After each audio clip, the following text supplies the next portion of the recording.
What's going on, everybody? This is the Uncanny Omar, and who is this lady with me? Hello, I am Ødfel, and I am a cosplayer as well as a big comic fan. I come on this channel sometimes to talk TV shows, movies, and omnibuses. Omnibus, that's right. We mapped Omnis, which we need to do. We need to do that with Generation X. Yes. So today we are going to be talking about Shang-Chi, the movie that just came. Well, I guess it didn't just come out. It came out a little bit ago. And the Legend of the Ten Rings. Now, one of the cool things about this movie is that you got to go to the premiere.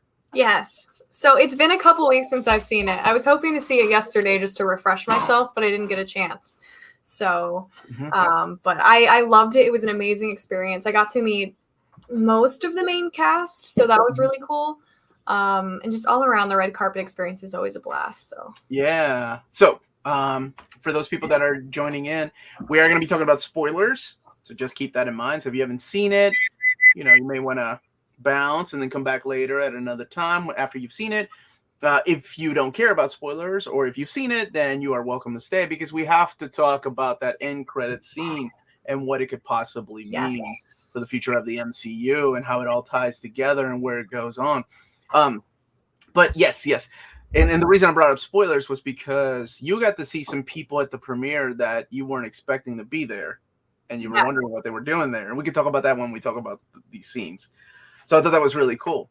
So now anytime you go to premieres and you see somebody like Hugh Jackman, you're like, oh my God, is Hugh Jackman in this movie? Or is he just here because he likes this movie? Yeah, because there was a lot that I was like, oh, well, maybe they're just here because they're related to like relative Marvel things, or because like this is a high profile Asian actor who's also in the Marvel franchises. And then at the very end, they're like, the cast of Shang-Chi, and they all came out, and I was like, wait a minute. Have you met Kevin Feige? I have, yes. Which movie did he go to? I got to briefly see him, and he talked before Black Widow, but this time he popped by like everyone in the lines and actually got to have like a short conversation with them and take a picture with them for Shang-Chi. Oh, so that was really cool. Do you have those pictures? I do. Hold on. Yeah, load them up, and you can always put them on or you can message me on Facebook. So yes, thank you everybody for joining us. This is our live review of Shang-Chi, which it's taking me a while to get to pronounce that way, because after 30-something years of pronouncing it Shang-Chi, who knows? But I am the same way. Although at the very beginning of the movie, I thought I was pronouncing Shang-Chi wrong when she was calling him Sean. And I thought, whoa, okay, is it Sean or Shang? Oh my gosh, which is it? Come on. So, all right, let's talk about this movie as I upload some of these pictures from Ødfel. And so this is the latest Marvel Cinematic Universe movie. It's one that, a lot of people were like, who the heck is the Master of Kung Fu? Who is this character? So a lot of people weren't really familiar with this character because he really hasn't taken a huge spotlight in the comics. Unlike the characters of the Guardians of the Galaxy, he was kind of huge in the 70s and disappeared. Then he was kind of a backup character in some runs. There really isn't a lot of things that happen in the 80s and the 90s, even in the early aughts with the character. And then Jonathan Hickman put him in his Hick Vendors team. So, it's an interesting choice to go with a movie. And I didn't know how I would feel. Oh my gosh, you sent a lot. Okay, cool. I sent like a bunch of different ones in case you wanted different celebrities, but Feige is one of the ones I sent. Gotcha. Okay. So going into this movie, I didn't know what to expect. Of course, there's some legal issues with using the characters that were part of his origin, one of them primarily being Fu Manchu. And even Marvel Comics can't use the character outside of the reprints of the Omnis. So pretty interesting that how they went about it. So it all starts off with these two characters of Shang-Chi, or Sean, as he is known at the very beginning of the movie, and his best friend, played by Aquafina, who I'm not the biggest fan of, but she was actually okay in this movie.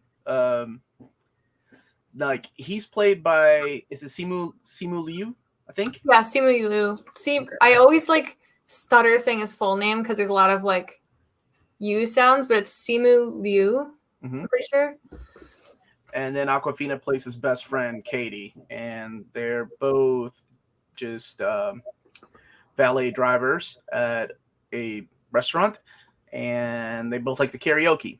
Then one day he gets a letter from his sister saying, "I need you to meet me here," and he refuses. Then a bunch of assassins come and try to what seems to be like they're going after him. They're going to kill him. One of them being Razor Fist, who is very familiar to a lot of us that have read comics. He's appeared in many issues of the Wolverine, for example, but Master Kung Fu, Daredevil. But here he is, and that's on the left-hand side is his movie version of the character. And they weren't really trying to assassinate him. They were just trying to recruit him to come back to his father. So again, in the comic books, his father is Fu Manchu. In the movies, the father, he's gone by many names, but I think in this one he's known as, is it Shu? Wenwu. Wenwu, that's what they call him, yeah. So that's his father, and he's trying to get him back and his sister back because his mother had left them these necklaces that are kind of a map to this secret location, this mystical location where their mother was from. And through the beginning of the movie, about 2/3 of the movie, we know that both Shang and Shai Ling, I believe is his sister's name. Yes. Their mom had passed away. So we don't really find out until later on in the third act how exactly that happened. But we do get a flashback of when Wenwu and Li, that was his mom's name, how they met, like in this mystical realm, and she kind of falls in love with him. They get together, have kids, and she gives up her mystic ways and leaves that world behind to come to the human world. And he was an assassin and had been an assassin for many years. So he gave up that life until she died, and then he became a kind of a badass again, going after all these people that hurt his family. So his son didn't want anything to do with that and left that life behind, and he'd been living in the United States. Now he's called back to see what's going on. So he heads back over there and to meet his sister. There's this whole, like, she's running this underground fighting ring, which is pretty cool. And that's where we see a cameo. I guess it's not really a cameo when it's the first full appearance of this character that we hadn't seen in a while, and that's Abomination. He looks so good too. And we know that the character, I don't know if Abomination, but Tim Roth, I almost said Tim Curry. Tim Roth is going to appear in She-Hulk, I think. Oh, nice. So we know that the character's coming back. We also see a bunch of little cameos. We see like the flag from Madripoor in there. So now we get to see another character from the comics, from the Shang-Chi comics, and that's Death Dealer. So Death Dealer is one of the assassins now.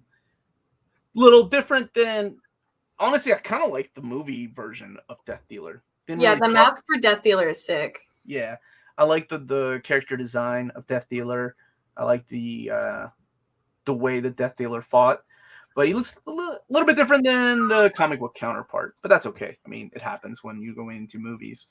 So, yeah, pretty much. The second act is just a revelation that there's this whole world out there, this mystic realm. Wenwu thinks that he can bring his wife back because she keeps calling him. Both the brother and sister, so Shang and Shai Ling, along with Katie, go in this adventure. Now, there is a surprise character that shows back up here that I wasn't expecting, and I hated this character in Iron Man 3. And that is the character of Trevor, who is the actor that played Mandarin. Yes. So Mandarin comes back, but it's Trevor, the actor, comes back, and I hated the idea of what they did with the Mandarin. I love Ben Kingsley. First of all, Oscar-winning Ben Kingsley, Gandhi, Schindler's List, phenomenal actor, and to have this role of like this hippie, I don't know, it just felt really, really weird. But in this movie, he was really funny. Oh my gosh, he was great in this movie. And honestly, like Morris, I usually hate animal sidekicks, but like I'm obsessed with this little dude so much.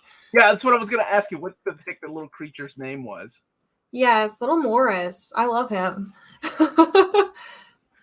He's like a little butt rabbit. I don't even know.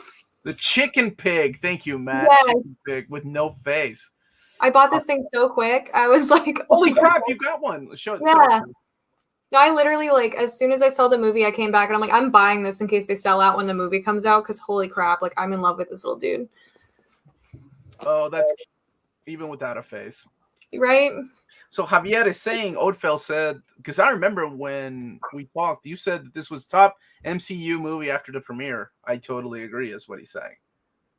Yeah, I want to rewatch a couple of them because, like, Doctor Strange is still really up there for me. Mhm. So I haven't seen it in a couple of years, but I think like this might top Doctor Strange for me, as being my favorite Marvel movie. It was just really refreshing.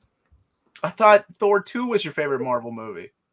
It's up there. I like Doctor Strange and then Thor 2 and then Ultron. Oh my god, I love the underdogs that you like, because I have such okay, Ultron I don't have an issue with, but a lot of people have issues with Ultron. Yeah. Thor I don't know. 2, strong feelings about that, which we could talk about it another time. Yeah.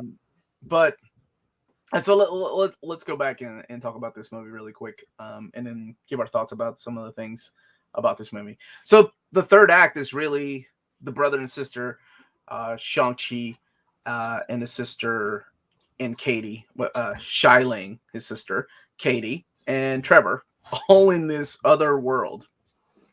And they have to defend them because they find out that Wenwu is being tricked by this entity that is trying to come back. You always have to have this dark entity. I cannot remember what they call this big dragon.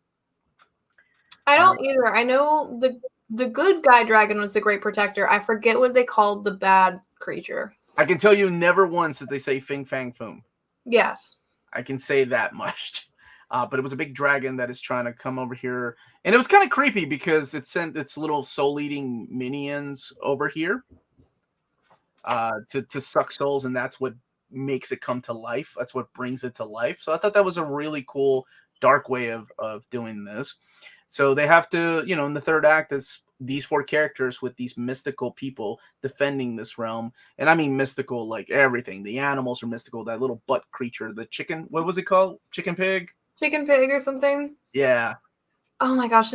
Honestly, seeing all of the CGI renders of a lot of like classic Chinese mythology animals was probably some of the coolest stuff. Like seeing the lions and like the foxes with all the tails. And just like a lot of these creatures, honestly, was one of the highlights of the movie. Like I love high fantasy films and I love kung fu films. And I think that's why this one really ranks high for me, because it was just visually stunning, if nothing else. Yeah. Oh, we're going to talk about that here in a second, because I have feelings about this one that I didn't think I was going to have. But Brian, if you haven't seen this, buddy, we are talking spoilers. So just in case, you're more than welcome to bounce and come back later after you've seen it, because we have to talk about some Easter eggs. So the Dweller in the Darkness, is that what they called them? Something like that. They had like a kind of... Right. So, yeah, pretty much it's this creature that is pretending to be Shang-Chi's mom and trying to get, fool what's his name? Wenwu to release him into this realm. And sadly, Wenwu, the whole time has been kind of the antagonist, fighting with these 10 rings. So that's one thing we didn't talk about. The 10 rings has been retconned, right? Like we saw a little bit in Iron Man. Iron Man 1, we were introduced to the idea of the 10 rings. Kind of hyping up for the reveal of Mandarin in the comics, right? Because we know he has 10 rings of power. But then we got the third Iron Man movie, and it turned out that Mandarin was just a joke, that it was just really what was his name, Guy's character in the movie, that was behind everything, that he was the real Mandarin. So the 10 rings almost was like a joke. But we always kind of assumed that they could bring it back. Like there was a loophole that they could use to bring back the real Mandarin. By the way, I love the nice little touch here explaining that Mandarin. When Wenwu explains, like, he's had many names, he's been around for 1,000 years, and the whole ridiculousness of calling him Mandarin. I thought that was it. Ooh, good call, Michael, for the save. Yes, spoilers. Where's that spoiler? I made one. I agree, and I think it's safe to say, like, a lot of people are arguing on whether or not Wenwu is supposed to be the Mandarin, and I'm like, it's pretty safe to say, yes, we were given the real Mandarin. Well, I mean, honestly, that name is so outdated that they weren't going to use it. So I get it. Just like Bing Bang Boom. Yeah, they're not going to use that name. So I think, like, it's safe to say, like, that is what we got, and I thought they did a very good job of making that character and altering him and kind of bringing him into the light. They even made a nod at his original name as he makes fun of it from how Trevor used it. Just like, you could probably argue that the bad dragon is Fing Fang Foom, but like they're not gonna probably use that name because people are like, oh, maybe we'll see him later, and I'm like, I don't think they'll do another giant bad creature.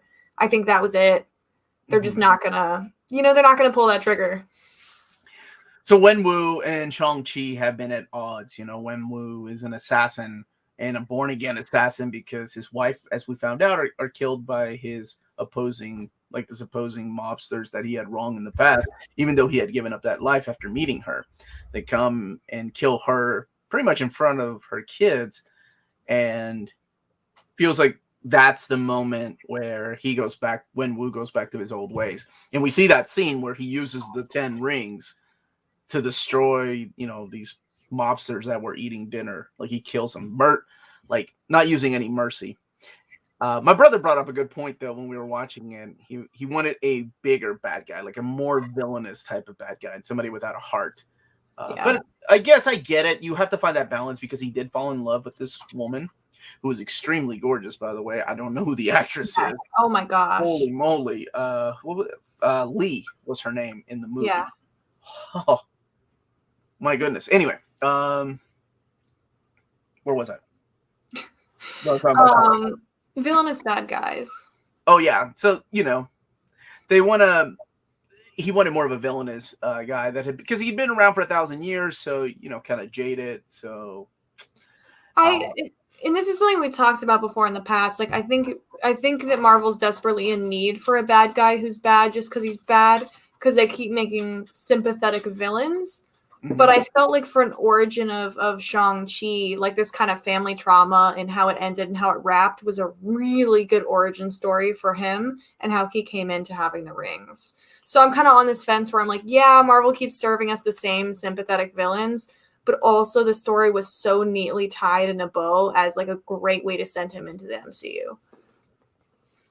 And one thing I didn't say is that when Wu is played by Tony Leung, I think that's how you pronounce it, and Ip Man, for anybody that has seen it. So the movie, the third act is that big battle, and then of course the father and son fight. Father realizing way too late that he's in the wrong, that's not his wife. It's obviously this giant creature that's using him, and kind of, well, he dies during the battle, and the 10 rings end up going to Shang-Chi. So then the big fight at the end happens with the dragons, mystical dragons, Shang-Chi, 10 rings. Pretty music too. Oh yeah, the music was beautiful. And then we get the end, and that's it. That's where it ends. So we get closure in this movie, and then we get two. Was it two? Yeah, we get 2 end credits. Right. The first one is the sister. Again, her name, oh my goodness, Xia Ling, I think. Xia Ling is taking over the 10 rings. So whatever her father, Wenwu, his fortress, she is now taking ownership of that place. And kind of it looks like a mix of her underground fighting ring and his fortress. So I don't know what we're gonna see, where we're gonna see that again.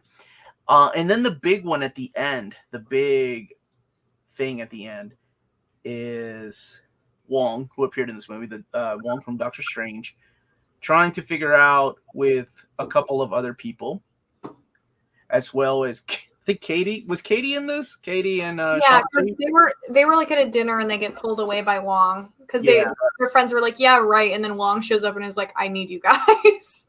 So there's this scene right here, where at the very end, this is the final end credit scene, where we see Bruce Banner, Hulk, and Captain Marvel, and they're trying to figure out where these 10 rings are from, who put them here, and how old they are, where they came from.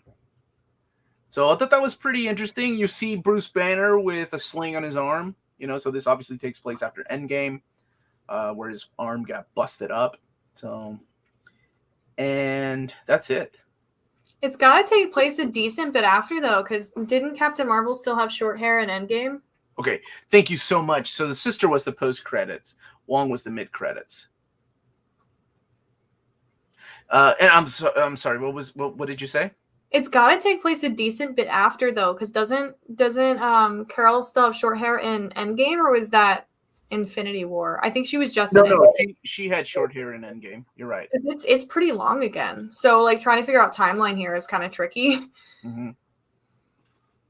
And I think, if his arm is busted up, I figured one of the smartest guys on the planet would have figured out a way to like give himself a metallic arm or something. Winter Soldier style. I don't know. Just seeing it in a sling made me think, okay, well, this immediately took place after Endgame. But then you're right. Her hair was short in Endgame. Yeah. So it had to have been, I don't know. She does have that energy in her, meaning her hair could grow out a lot quicker than normal human female hair. Right. Like between Kree blood and between having like binary in her, I feel like they could easily be like hair change. But, like trying to figure out kind of like, okay, where does this fall? Because we're getting all these MCU things now that are post Endgame, but kind of in a nebulous way. Mm-hmm. Like, I don't even know if the TV shows have caught up timeline wise to where Far From Home is or where this falls. We know it's definitely post Endgame and post Blip because of like things in the movie, like the sling, and like some of the posters in the background say like post Blip depression, I think, or something like that. But trying to like make the timeline of Phase 4 is going to start getting kind of tricky, I think. Yeah, I think so. I think so too, because of how exactly things fit in. We know that Black Widow was afterwards, but also before and during. Yeah. We don't know how much time after. The MCU's shows have been after, and so it's this, but we don't know how much time. So yes, that's where the movie ends with where did these 10 rings come from? And we can go back to that here in a little bit and have a discussion about what we think those came from. So, man, I wasn't expecting to have this much fun. Right? Going into this movie, I was expecting, okay, martial arts. You have Tony Leung. You have, from the trailer, you see a bunch of martial arts. And then I was not expecting that much fantasy elements. The last act, the third act, that felt like a completely different movie. Yeah. Than what we've seen in the MCU so far. I wasn't expecting giant dragons fighting each other. That was cool. I guess I was expecting more like the first act, a bunch of people beating the crap out of each other. Yeah, I didn't expect to like it very much because I was like, we're going to get some mysticism in there with the 10 rings and how they changed it from rings to rings. So I was ready for that, but I think I loved it a lot more because they really went in for the fantasy element, and I really honestly expected it to be street level, kind of like Iron Fist feeling the whole time. So I was really pleasantly surprised. You said Iron Fist. Oh, man. Because that show, yeah, that was a show. Wait a minute. But you like Thor 2. Did you like Iron Fist? No. Okay. I like Thor 2 for the fantasy elements and for Loki. Oh, I'm starting to see why you like this movie that much then. No, but seriously, it was a lot of fun going in. I think my biggest issue with this movie was I, I w- and maybe it was just me. I may have to watch it again. Was the lack of characterization with some of the characters? I don't know. I didn't feel that I connected. I found them a little dull sometimes, but I felt that way. And this is gonna sound blasphemous, but I felt kind of like that about T'Challa in his own movie. I liked T'Challa when he appeared in Civil War. I didn't like T'Challa in Black Panther as much. I feel like the women in Black Panther were stole the show. Every one of them. His sister, his oh my gosh, what is the Okoye? Hmm. But he was a little bit dull, and I kind of felt like that about the characters here. I did like the sister in this, though. Yes. I felt like Shang-Chi was kind of a catalyst of the movie, but overall he didn't really change from beginning to end. I feel like we saw the most change in everyone else. Like Katie really changes. We see a lot of I would even argue his sister, she was cool, but she didn't really change. And then we see a lot of change in Wenwu. Yeah. But I would say like this set him up, but he didn't grow from this movie. Right, and I guess that's what I meant. Like, I kind of felt like that was a little bit dull. Like, the characters were a little bit dull. Action sequences were great. Now, I don't know how much stunts he did, because it seemed like there was a lot of use of CG and CG rendering, and so I don't know how much he did himself as far as the action sequences. But they did a good job. The wire work. The wire work really made it for me because I'm like, that's such like a kung fu staple, and I liked the way they used it on just like kind of the magic users because they're like, we know the wire work looks a little fake, so we're gonna use it here, and I thought it was really well done because it was kind of this nice nod to the kung fu genre without being too campy in an MCU film. Mm-hmm. But it was really nice. Like I love this movie. It might honestly be my new favorite. Oh, okay. I'm so glad you liked it, and I'm so glad there are a lot of people that love it. Let me see. I think he established who he was. He started off thinking he would kill his dad, but his aunt kind of helped him find out who he is. Yeah, I see that. And what's his name was phenomenal. But Tony's always phenomenal. Yeah. But the two lead characters, I think they did their job. They were. I love, like I said, I love the sister. I think she was awesome. I don't know if I've seen her in anything else. Yeah, I'm not sure if I have either. This, but I thought she killed it. I really, really valued Aquafina's character as well. So I took my best friend to go see the film. And it was kind of cool, especially because she really kind of like latched on to Katie to see. Because a lot of times when you get Asian representation in films, you know, they're typically, if they're Chinese, they're from China, they speak Mandarin, they're tied to this deeper plot, much like how Shang-Chi and his sister were. But having like an Asian American character who's like, I don't speak Mandarin, like I'm just here. I think like I haven't seen that very much, and she very much so resonated with that, and I thought it was really nice to see. Because there are like a lot of Asian Americans who kind of feel cut off like that, where they're like, I don't really get it. Like, I don't speak this language and I don't do that. So it's kind of cool to have Katie kind of be that in a film and still be a very powerful character. I feel like that was Aquafina playing Aquafina. Honestly. Like, that's the way it felt. Like, I don't think there was any acting there. I think the whole karaoke bit, all her lines seemed like they were really ad-lib. Not that that's a bad thing because it worked for her character in this movie, but it did feel like she was just the Aquafina character. Like when they went to cast the character, they were like, we need a best friend. We need someone like Aquafina. Can you find someone like Aquafina? Hey, we found Aquafina. She apparently was the first one cast. Apparently everyone else was cast around her. So I think that's probably why it feels that way. Yeah. See here. We got some comment in the chat. Shang-Chi was about how toxic his dad was and about the positive influence women were in Shang-Chi's life. All right. That's not how you spell Aquafina, Michael Emmond. She's a bit much. I'm also not the biggest fan of her. I think I've made that pretty clear. I loved Katie. So there are people that liked her. Oh, dude, we forgot about the auntie. Michelle Yeoh, yeah. And I remember going into this movie not knowing that she was going to be in this movie and saying, wait a minute, why isn't Michelle Yeoh the mom? Like, I don't know why I thought that. Like, she would have been casted as the mom.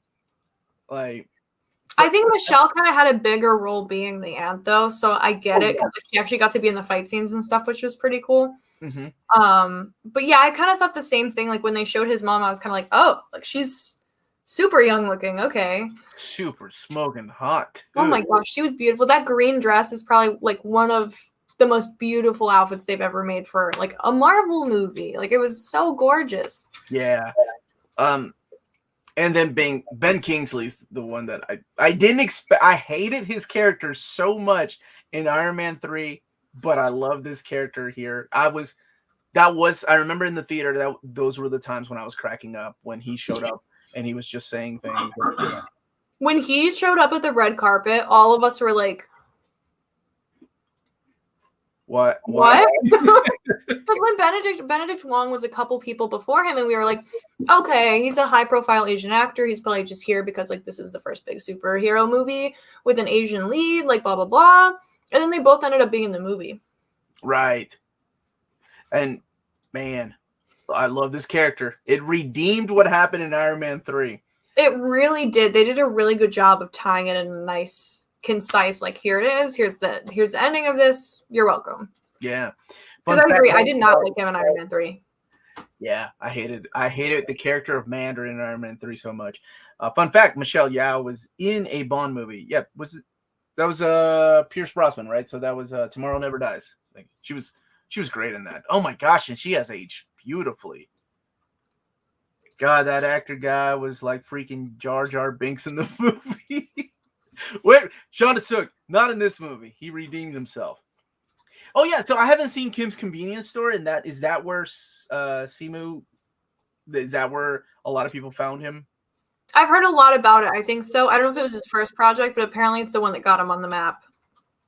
Ben Kingsley was just there to translate for that dog with wings.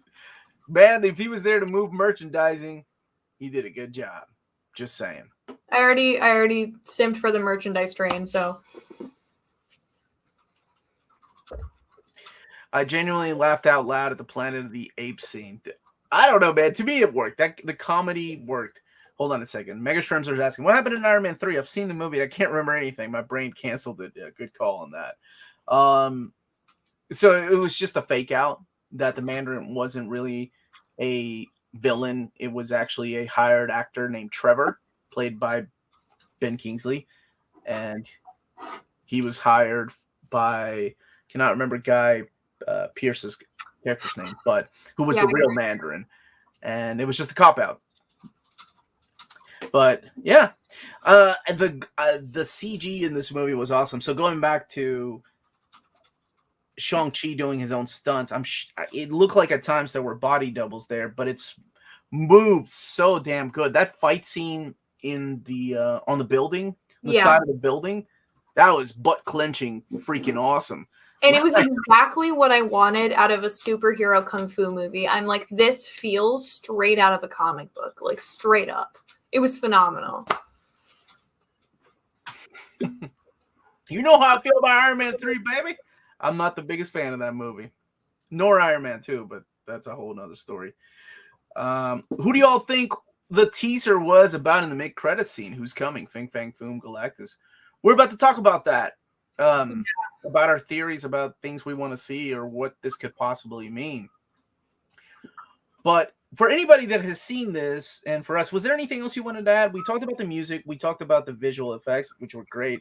I can only think of a couple of times that it kind of looked a little weird. The bus scene was awesome with Razor Fist, where it cuts the bus in half. That was really cool. The fight in the building. Abomination looked great. The creatures looked damn good. Like, do you remember when there was a time that you thought, I don't know if you remember this or not, but you thought, man, if only all dragons looked as good as the dragons in Game of Thrones. Oh my God. This butt clenching Omni Dog. Thanks, buddy. I will say before we get into the post-credit scene, I freaked out during the Far From Home trailer because they show Strange having like a magic prison in his basement. And if you remember, like right after the cage match, right? Wong just walks back to the Sanctum of Abomination. And I'm like, is this part of that magic prison? Like, what's happening? Like, does Wong just let them out of the prison for cage fights? Like, are they buddies? Like, what is happening? So seeing kind of like that magic prison again in that trailer, I was kind of like, thank you. That's the only thing that felt so out of place. Well, okay, there were a couple things that felt out of place. I'm not gonna lie, it wasn't the perfect movie. One of the scenes was, why have Wong and Abomination? Like, that made no sense at all. When did they become friends? Why other than Easter eggs with Abomination, why bring that character back? Like, him and Wong have nothing to do with each other. But you're right. We don't know what Doctor Strange where they're gonna go and how they even got together. Yeah, because we see like my friend has taken lots of stills of the trailer, and there's one of like a lizard-like creature. I don't want to call it lizard until we know, but like pounding on this wall that has like the orange Doctor Strange magic. And as soon as I saw it, I was like, oh my God, is that what's happening? And why Wong just was chilling with Abomination? Like, do they have these creatures that are kind of unstable somewhere in this magical prison, and they like release them maybe for that type of stuff? Like, I don't know, but it kind of like, it made my head start brainstorming, Hey, that's what these movies are supposed to do, right? Is Razor Fist related to Razor Face? No, that was Taser Face. And no, they're not related. I remember when we talked about the Far From Home trailer, you were talking about the lizard. So my theory of the post-credit scene is that there are 10 rings that are summoning someone, which are the Eternals. Are there 10 Eternals? I am not sure. I don't know a lot about the Eternals, and I'm sort of trying to keep it that way because I had a lot of fun with Guardians because I knew nothing about Guardians going in. Okay. So I don't want to kind of have like a predisposed idea of what Eternals should be in case they like make it super different. Well, if it makes you feel better, I've read just about every incarnation of the Eternals, and I still don't feel like I know anything about them. Like, seriously. Although Gillen's run was freaking awesome. Like, I really like that run. I hope enough people buy it to keep it going. Yeah, is that the current one? Because the art on it's gorgeous. Yeah, by Azad Ribic. Mm-hmm. Yes. Oh my God, Ribic's art is just stunning. I've thought about picking it up, but I'm trying to wait till the movie comes out because I don't want it to be so different that I'm disappointed by the movie. Yeah, hold on. Okay. So we got Ajax, Athena, Icarus, Circe, Droog, Kingo, Phastos, Sprite, Gilgamesh, Makari. Maybe you're right. Maybe that's the 10 Eternals. I mean, I thought there were more, though. Hold on. There's other people that have been casted, but besides Kit Harington is playing the Black Knight, Dane Whitman. But everyone else is playing an Eternal. They have been named. Huh. Okay. That's a really interesting theory. Wishful thinking on my part is, of course, something old like the Celestials and hearkening back to something ancient.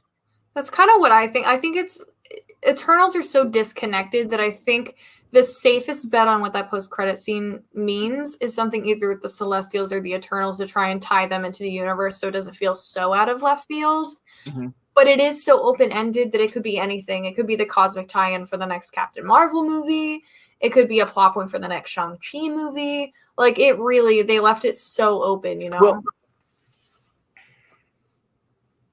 we know that these movies tie into each other. I mean, we've seen the formula laid out.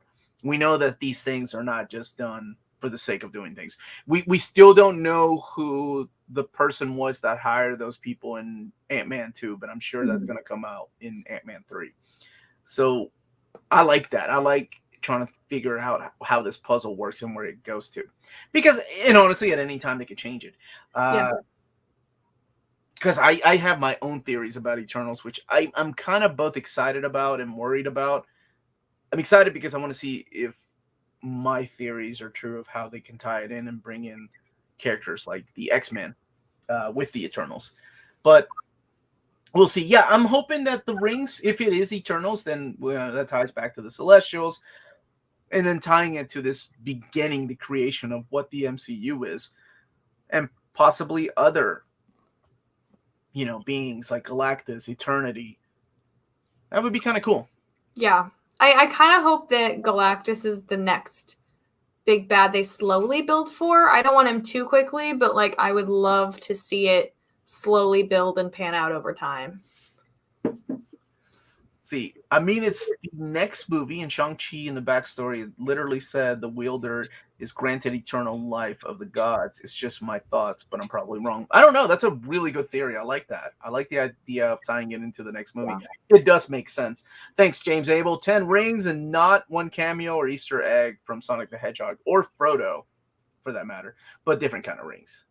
Read that Kirby run. It's excellent. I've read the whole Kirby run, and my issue with the Kirby run was that he was trying to do his own thing, kind of like what he did with the Fourth World, and then Marvel kind of stepped in and said, nah, man, you're going to have to throw Iron Man in there, and we can't have you, let you have your own little pocket universe. So then they started tying it into the bigger Marvel universe, and it kind of fell apart. And honestly, so did those. I mean, the story fell apart. Michael Edmond, you need more coffee. Yes, you do. So we talked about special effects. We talked about the acting. Was there anybody that stood out to you? Like, who was the big breakout? I don't want to say breakout star, but who was the big star here? I don't know. I was very, very happy with a lot of the performances. It's not as easy as Black Widow was, for better or worse, I guess, because Black Widow, you and I were like, these people stood out. The rest were kind of, but I thought there was a lot of very strong performances in Shang-Chi. Like, no one really stole the show, I felt like, which is kind of how I'd prefer it. It felt like a very balanced cast where everyone was really doing a good job. So for me, there wasn't anyone that I was like, wow, they stole the show. But okay. What about you? I love Ben Kingsley. It's hard not to love that man. He's great in everything he does, with the exception of Iron Man 3, but we ain't even gonna talk about that.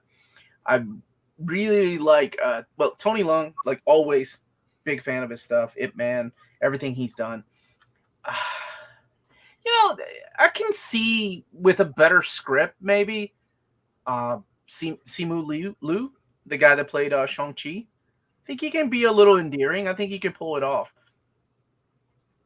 Like, I really liked Simu. Like, his character, sure, could have been more dynamic, but I thought like a lot of his acting was really well done. Like, I love genuine. His dad. It's the word I'm looking for. Genuine. Like, he seemed like a genuinely nice dude. Like the character, and I wanted more, maybe.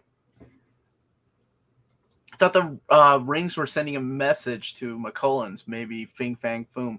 I don't know if it was. I don't know. I think they're done with the dragons for now. I don't think we'll see that in a sequel. Maybe not. I don't know. But for anybody that has seen this movie, and Ødfel as well, then we get to see some of these premiere pictures you've got. What would you give this movie out of 10? Your possible best Marvel movie. Out of 10, what would you rate this movie? I'd give it an 8.5 or a 9. 9. It's been a hot minute since I've seen it, so I'm going to say 8.5. 8.5, okay. It's been a couple weeks, but I did really like it. Yeah, well, I didn't get flown out to the premiere, but I still got to see it, like, in a small theater with my brothers. It was a lot of fun. I think, for me, it was an 8. It was a better Marvel movie than I was expecting. And I think that's what made it go up. Because honestly, I was expecting something like a 6. Something along the lines of, those movies that are just there from Marvel that,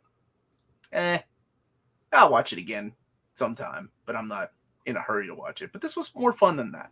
So yeah, for anybody that's seen it, give it an 8. 8.5, right?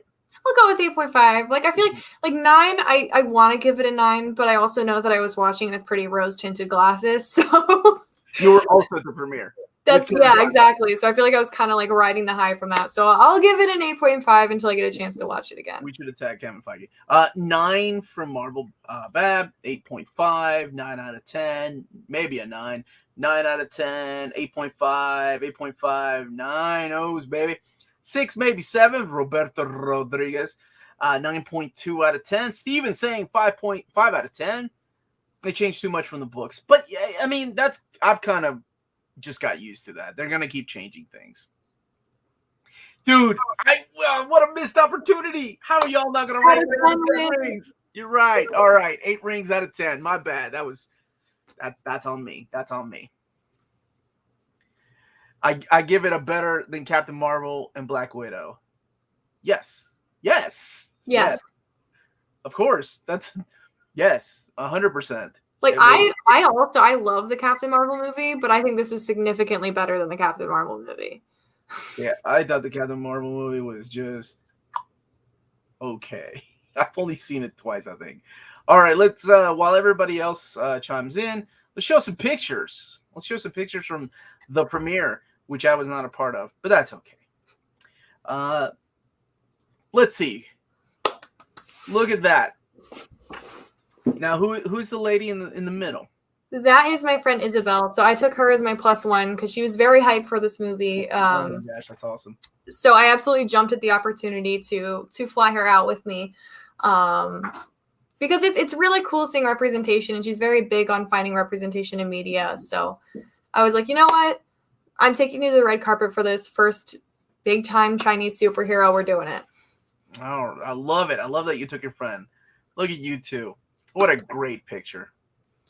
It was such a blast. Sir Ben Kingsley. I love this man. You're like right next to this guy. I swear he didn't hate to be there either. He was like laughing and giggling with everyone, and then every time someone went to take a picture, he would just drop his face like that completely, and I don't know why.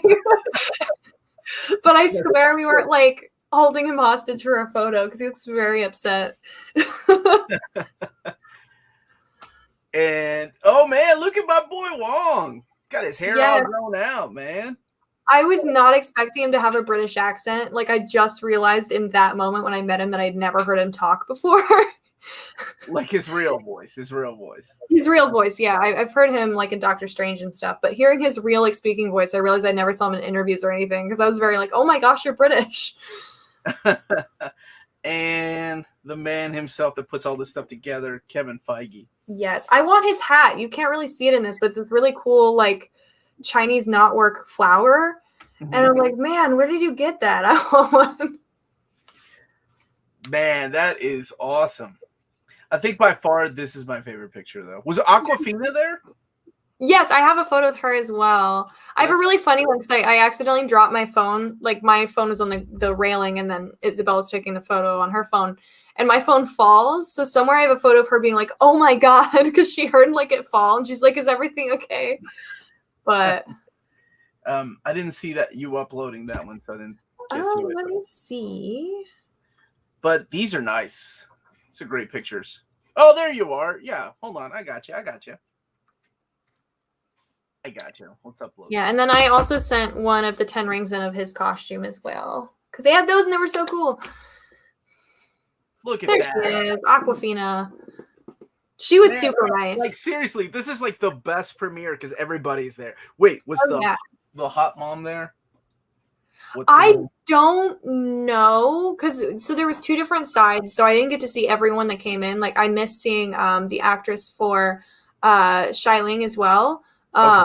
She went to the other side. She's in this really pretty, I think, purple dress, but I'm not sure if the mom was there.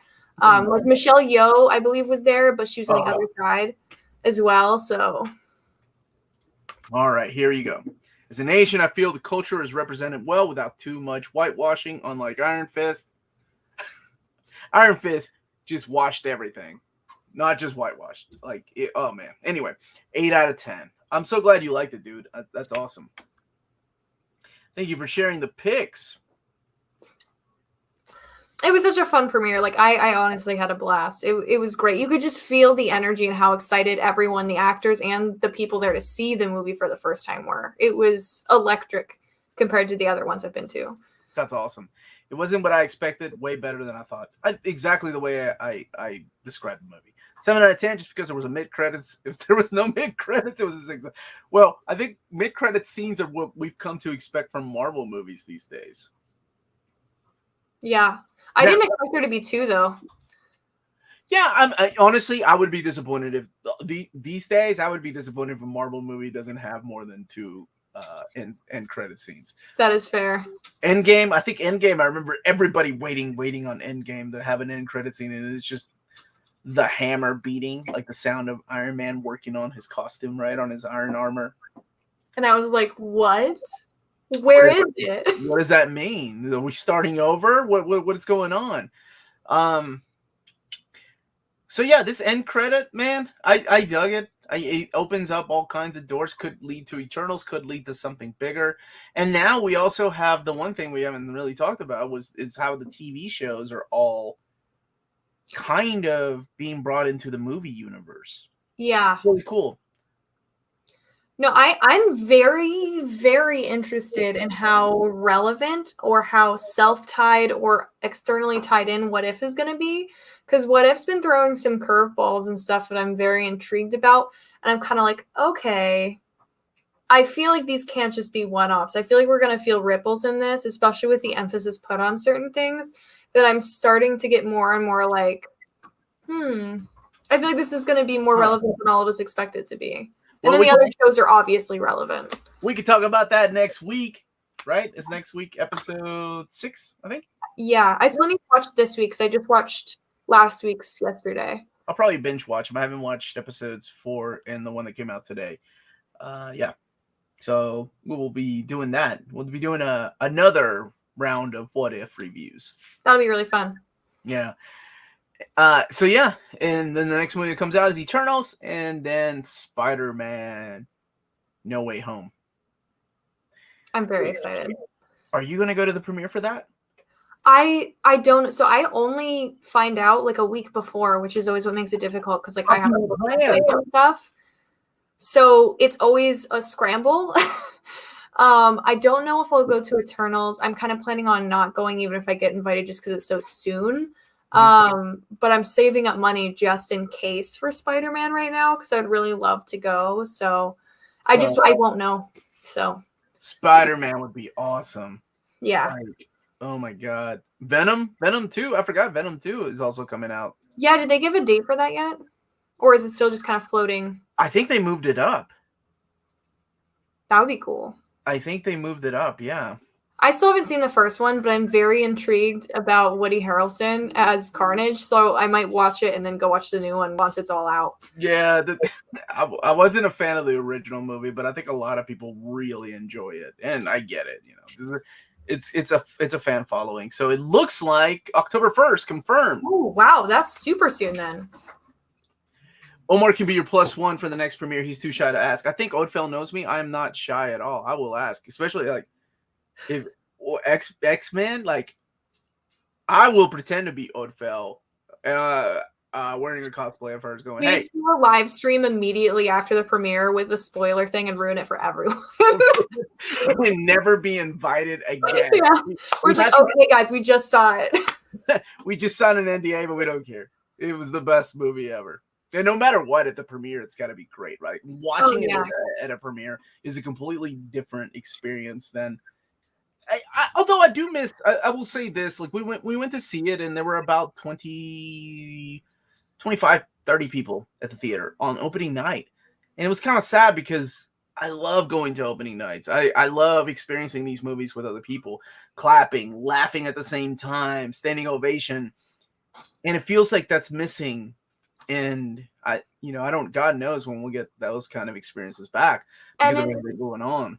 Yeah, and it's so strange too because like I expected that from Black Widow, and like the crowd was very quiet during Black Widow, right. But the crowd for Shang-Chi was almost as loud and crazy as when I went out for Endgame on opening night. Like anytime a character was on screen for the first time in the movie, screaming, Simu's abs, screaming, like there was a lot of like clapping and cheering and stuff, and like that's the energy I like out of a movie theater experience. So I don't know if it's just kind of people remembering how to be in the theater again or what, but I hope we start getting more like opening night experiences again. Because yeah, it's really electric. Usually you have to watch the movie twice because you can't hear everything, but it makes the experience really fun. Yeah, I miss that. I miss that feeling of just, experiencing this with other people because everybody becomes friends that night, right? We're all people. No, I like to call them normal people. Normal people don't go see a Marvel MCU movie opening night. It's people that have read the comics or are fans of these things and have been following them since day one. We're all hyped for this. and we go see it together. And it's an experience that we get, we experience it together. And it feels like that's what's lacking and has been lacking. And I haven't experienced that since, oh my God, I guess it was Endgame, right? No, Spider-Man. Well, yeah. What was the Far From Home, the second one? Mm-hmm. I think that was the last movie before everything kind of fell apart in 2020. And it hasn't gotten back together. Somebody was saying that Woody Harrelson, I love Woody Harrelson. It's just weird to see him casted as Carnage. Yeah, I'm very intrigued about the casting. Oh, man, that wig that he wore. I used to call him Woody Harrelsass on Cheers. Yes, that's right. He was on Cheers. Great actor. And he was phenomenal in True Detective Season 1. What's up, Haha Lee? 7 people in the cinema don't know how they're taking money. Yeah, I don't know how well it's doing either. Yeah. And he's right. It's hard to scream with a mask on. Absolutely. I still have been meaning to see it because a lot of my friends still haven't seen it. And I'm very interested to see what theaters are like because I haven't really been to very many movies since things have been opening back up. So I'm kind of intrigued to see. Yeah, it might just be like me and my friends and then an empty theater. Like I have no idea. Which is fine. There's nothing wrong with that. But it's also a lot different. Yeah. I just realized this was my first movie since Endgame. I went to see Black Widow in the theater. And yeah, I saw this in the theater with my brothers. And it was just sadly dead. Mega Shrimps, I agree with you 100%, except that. Okay, so he's saying everything about True Detective Season 1 was awesome, except that ending and the reveal of that ending. And I don't want to spoil it for anybody. I just didn't like where it went because I refuse to believe someone like that was able to fool 2 great detectives.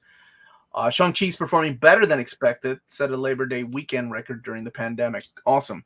I'm glad to hear, honestly. Like, that movie deserves a lot. Well, I'm wondering how well it's performing overseas, right? Because I've only seen numbers here in America, and it's been just okay.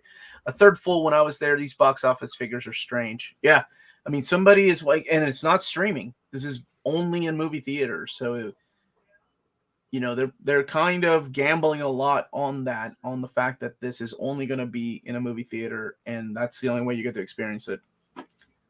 Oh, cool. Well, I went to see Shang-Chi. And the cinema was packed, but hey, it might just be my area. That's awesome. That's good to hear, though, yeah. Yeah, I'm glad to hear that. So, yes. You want to come back next Wednesday? Join me for... I am cool with that. I'm pretty sure I'm free. I don't think I have anything, so I'm down for that. Cool. So, everybody, we will be back next Wednesday to review What If? Episodes 4, 5, and 6. Yes. 4, 5, and 6. Did you get to watch Suicide Squad? I still haven't finished it. I left for Dragon, so I'm like 3/4 of the way through the movie. I have like 45 minutes left. I need to just power through. I might just rewatch it.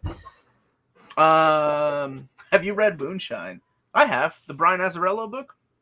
Brian Azzarello and Eduardo Rizzo, right? I dug it. Have you read it? I have not read it. I see it. We have it on our staff picks at work. It's one of the ones I keep meaning to read, but I'm so behind on reading right now that I haven't picked up anything new.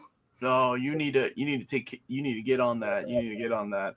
Phil Owens, the last movie you saw in theater was The Dark Knight. Yeah, man.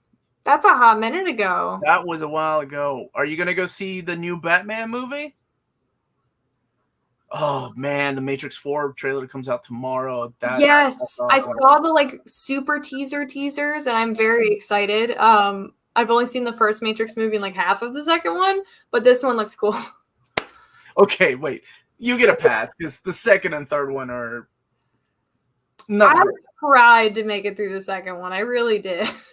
It's different, but I still, I liked it. Okay, so the Shang-Chi sister, the lady that played him, married Yoon Lee, an action designer on Shang-Chi, whom she met on the set of this movie. Look at that.